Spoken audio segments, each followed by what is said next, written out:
carry me back to old Virginia. Carry me back to old Virginia. Between 1607 and 1614, the Virginia Company focused the majority of her attention on the relatively small plot of land that jutted southward into the James River. Thomas Dale and Samuel Argall ensured that would all change after John Rolfe successfully grew tobacco. They wanted to implement the plantation system being used in Ireland to subjugate Virginia. But how did those changes affect Virginia? And what kind of settlers began coming to Virginia as a result?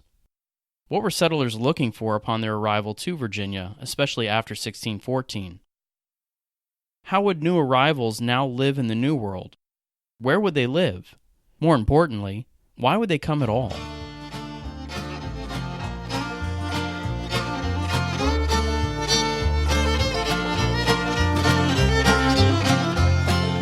James River Blues. I just heard the awful news. I could steer around the rocks, but they're busting down the docks.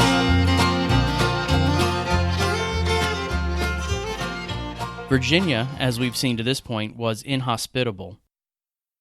Few men and even fewer women lived much past their disembarking from supply ships that had arrived at Jamestown. In fact, by 1616, John Rolfe claimed that only 351 people inhabited the 6 establishments along the James River. That might seem to be a mark of progress, and perhaps it was. But more than 1,500 had emigrated to Virginia between 1607 and 1616. Indian attacks, disease, and intolerable heat followed by biting cold had certainly taken their toll on the hundreds of settlers who had arrived by 1614. And as much as the Virginia Company would like to have censored reports coming back to England, they couldn't hide the truth for long. Truth found her way back into England, but so too did half-truths and whole lies. In fact, it has always been very difficult to know with any certainty whether or not the various accounts from this time period are trustworthy. What we do know is that it was a brutal time. So again, why come to Virginia at all? Especially now that Bermuda was a viable and profitable alternative. It couldn't have been just that tobacco was now proving her worth, though that was undoubtedly a useful enticement. The settlers who had arrived to this point had largely been hardened military men, adventure seekers, and lesser, or better stated, farther down the family line, aristocrats. In other words, these settlers were trying to ensure their wealth by alternative means that were otherwise not available to them in England. Their first Virginia gamble, that the region possessed great stores of gold and silver in the manner portrayed by the popular contemporary play Eastward Ho, had finally proven to be a lost cause after Lord Delaware's useless 1611 expedition. Now what? Why even keep trying? But packing it all in and admitting failure would ensure that all involved entered poverty's ranks, and would never return to any prominence. Further, the debts incurred by the company would never be repaid, thus breaking many more lives.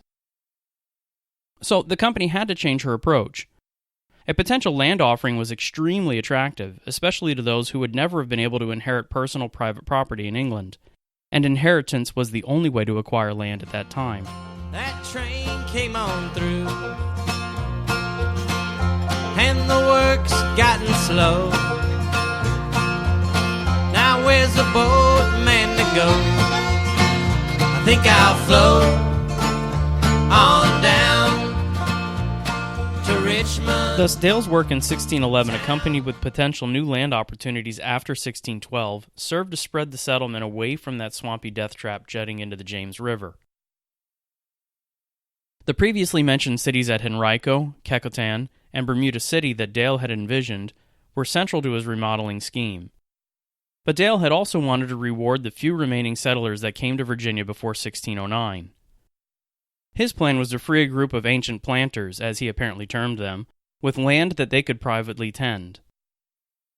The only strings attached to this scheme were that the settlers had to supply 2.5 barrels of corn and work for the colony 1 month out of the year.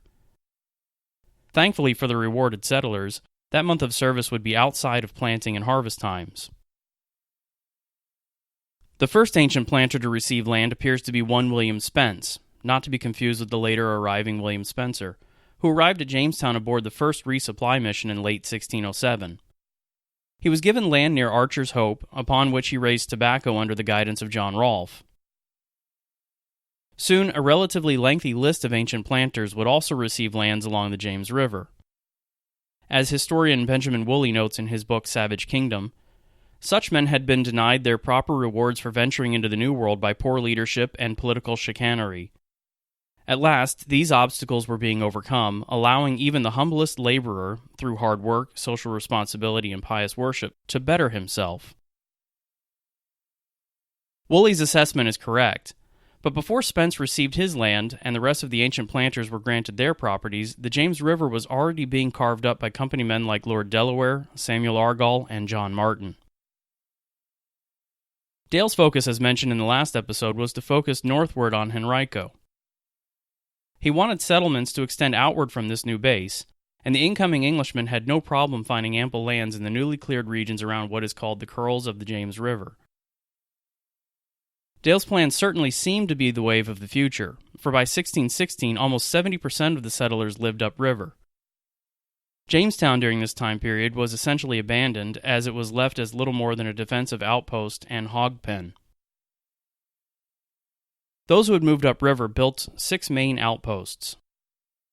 The first settlement after Henrico was a defensive outpost across the James River that Dale named Hope and Faith Coxendale.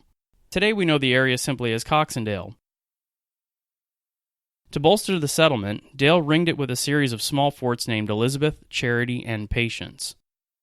Among those who settled the new location were Alexander Whitaker, who set up his rock hall on glebe land within Coxendale's security.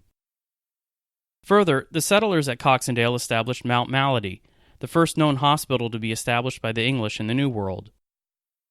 The site for Mount Malady was chosen to be inside of Coxendale because it was reasoned that the good, clean air on the highest point of the settlement was a great help to those who had suffered from the low, swampy lands in and around Jamestown. The land appears to have been somewhat prominent and prosperous, especially as it was deemed desirable after one Thomas Reed, who was granted 100 acres of it in 1619, sold it to Edward Hurd soon thereafter. Otherwise, Coxendale was often overlooked as a separate entity from that of Henricus, as can be noted in that Rolfe did not mention it in his 1616 records.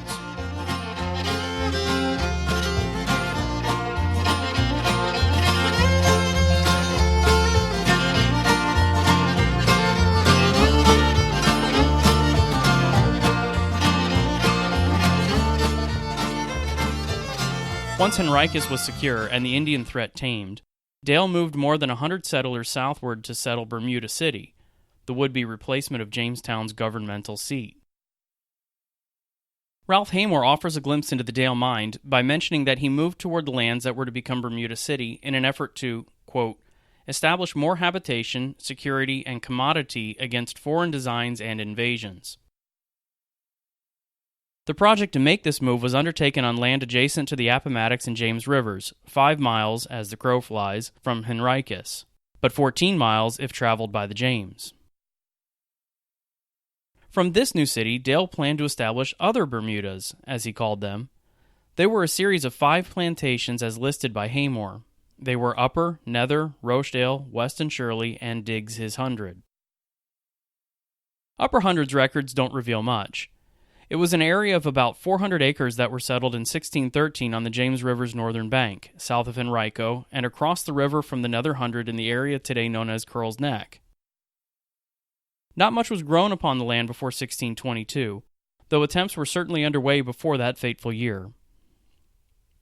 The Nether Hundred, which later became the Bermuda Hundred, was also first established in 1613, because, as Haymore relates, there lieth the most convenient corn ground. A small palisade was erected, and approximately 50 houses were built throughout the property. To ensure proper work was accomplished, Sir Thomas Gates' former right-hand man, George Yardley, was given command of the project. Next, Rochdale Hundred was also constructed during this time, but little was done more than establishing an open location for grazing cattle and housing hogs. Another plantation that was established in 1613 was Weston Shirley Hundred. Thomas Dale took personal oversight, and as such, the many restrictions imposed upon the other 4 locations were first sternly enacted and then greatly relaxed at Weston Shirley. The rules being relaxed may also have been due to the fact that this plantation was a little further away from, though still somewhat adjacent to, the planned Bermuda City. Regardless, Weston Shirley was established by Dale, but legally owned by Thomas West, Lord Delaware. Hence the name West being in the title. The other name, Shirley, was West's wife's name, Cecily Shirley, whom he married in 1596. The name Weston Shirley is eventually shortened over time to what it is most famously known as today, Shirley Plantation, and it has a long history within the state. Too long, in fact, for this episode. Dale appointed Captain Isaac Madison as the overseer of the property, which was used solely for planting and curing tobacco. Because of this work, the plantation required extra settlers for the strenuous tasks attached to the tobacco process, which lent to the settlements quickly becoming one of the more populous Virginia locations. Also because of tobacco, it became one of the more prosperous as well. Finally, Diggs His Hundred was also established in 1613 as a sort of side plot of land attached to the planned Bermuda City. Settlement here never really took off, however, just as it didn't at Bermuda City, though the land certainly fetched attention, as was seen by one Mary II, who sold 100 acres of it to Samuel Jordan in 1622. Sadly, as is so common with this era, more in-depth records, if they were ever kept at all, are lost. I've seen bad ones get it right as that river rolls along. I'll be stepping out tonight on the cool floating down. There is one other plot of land to note from Dale's era, and that was Martin's Brandon, established around 1614. Captain John Martin was one of Jamestown's earliest inhabitants, the son of Sir Richard Martin, Mayor of London, goldsmith, and longtime supporter of the overseas British ventures. Captain Martin himself was also a quite formidable character. He had served under Sir Francis Drake in the 1580s, married Mary Brandon, daughter of another powerful London goldsmith, Robert Brandon, who is known to have worked with Queen Elizabeth I. Martin proved himself adept at business by acquiring stock in the Company of Mineral and Battery Works before once again returning to the sea as part of Bartholomew Gosnold's 1602 Cape Cod survey.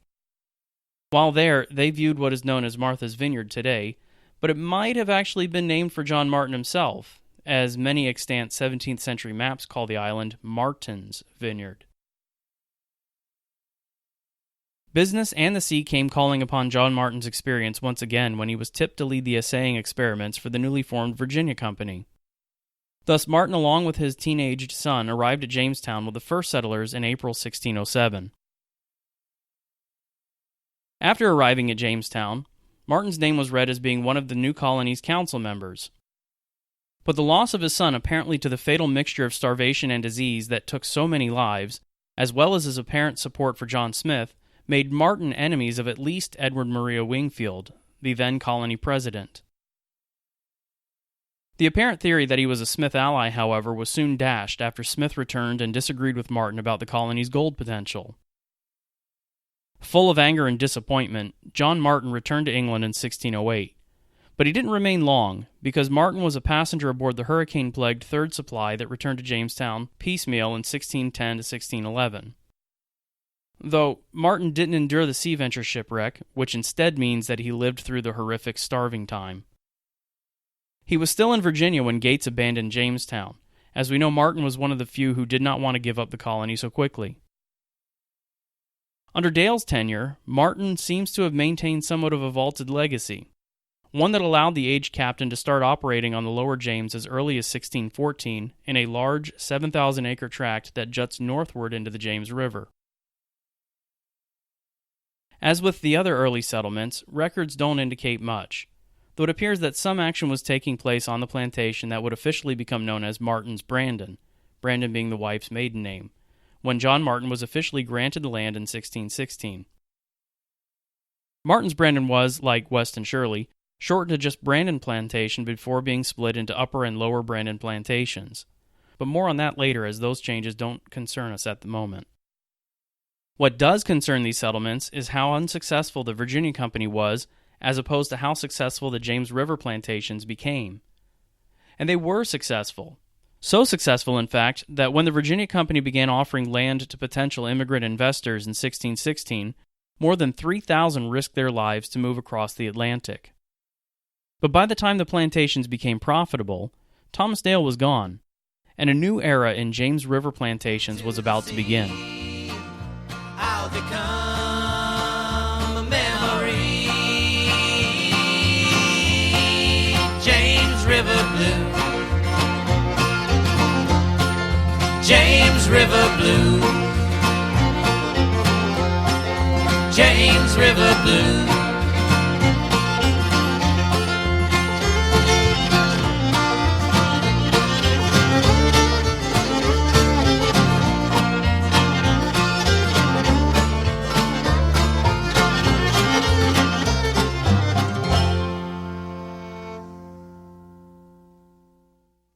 Thank you for supporting the Virginia History Podcast. It's greatly appreciated. Please continue to spread the word and help this colony to continue growing. First, start by following us on your favorite podcast provider. Then like us on Facebook and visit the website. Sharing episodes and other work is the best way to expand the community. Another way to greatly aid the podcast is by providing feedback on iTunes. If you have yet to do so, please take a few minutes and leave us a comment. Doing so greatly helps bring exposure in the iTunes network. If you'd like to do more, please consider supporting the podcast on Patreon. Links can be found on the website, or one can visit the campaign at patreon.com/VAHISPod to see the choices and rewards being offered. Please join us next time as I continue outlining the growth of the historic James River plantations. As Argall shifted the focus back downriver toward Jamestown, the Virginia Company began offering land, and Virginia's first great migration began.